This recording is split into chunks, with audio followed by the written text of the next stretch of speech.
leadership schema or traits that go with leadership tend to be masculine traits. So assertiveness, confidence, these sorts of things tend to be prized in leaders. So if women want to achieve leadership positions, whether it's in politics or government, they have to don a mantle of masculinity, if you will, but then they are criticized, roundly criticized, for not being properly feminine. So Hall Jamieson points out that this is really, it's an impossible dance that you do. And I think we've seen Hillary Clinton do this actually throughout her career. When she was running in 1992, well, her husband was running, and she broke the mold of what first ladies are supposed to be, and there was public outcry and reaction to that, and so she very quickly started wearing hair ties and feminizing herself. And then when she ran for the Senate, she donned a more masculine approach, and then throughout her campaign and during the primary for the presidency, she walked this fine line. And I think that women who are in positions of leadership or seeking positions of leadership can pretty universally say that they have encountered this double bind of leadership that does tend to hamper women.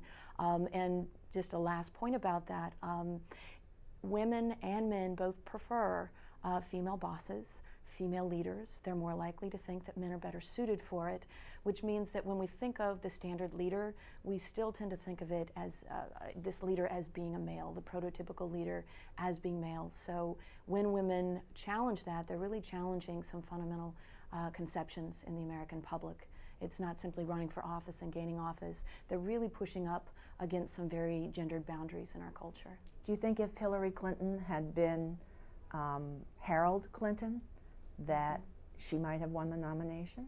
I have no doubt. Granted, she was facing a very attractive opponent, but if something very similar happened with Elizabeth Dole, I think we can draw some comparisons to the 2000 race and with Elizabeth Dole in the primary and Clinton in the Democratic primary in 2008.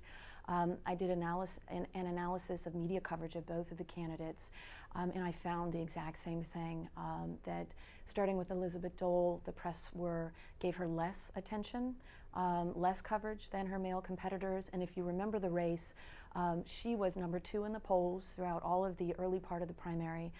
John McCain then eclipsed her later on, but it was George W. Bush, Elizabeth Dole, and John McCain who were seen as real competitors. And then at the bottom, in terms of public support, we had Alan Keyes and Steve Forbes and Gary Bauer. Dole was receiving the same amount of coverage as these relative unknowns, even though opinion polls were very high for her. She also received more negative coverage. She received more coverage that focused on her dress and appearance. She received more coverage that talked about her family. And she also received some openly sexist coverage. So one of the headlines for an article was, when she had dropped out of the race, was that she had brought only a skirt to the race. Her hair was frequently commented on. She was called robotic and made fun of in very gendered ways. We saw the same thing with Hillary Clinton. Less attention, less coverage, more negative coverage, the emergence of the Dragon Lady frame, where she was framed in very negative terms. And the great thing about Clinton and the kind of irrational hatred of her is that when you press people on their dislike of Clinton, not to say that they can't have legitimate political beefs with Hillary Clinton, but that's so rarely the case. Generally, it comes from her bid in 1992 for the First Lady position and really breaking that mold. And we saw public opinion against her in very kind of vile attacks in mainstream media and on the internet. And that carried forward into this election. Open sexism in media coverage from both the left and the right. The Nutcracker doll, the B word being used very frequently. And I would encourage people to think about the ways in which sexism is very acceptable, especially for a woman running for the highest office in the land.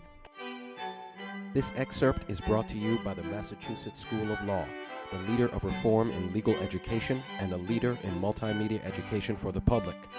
To view the full interview and for a full listing of MSL's programs, log on to mslaw.edu.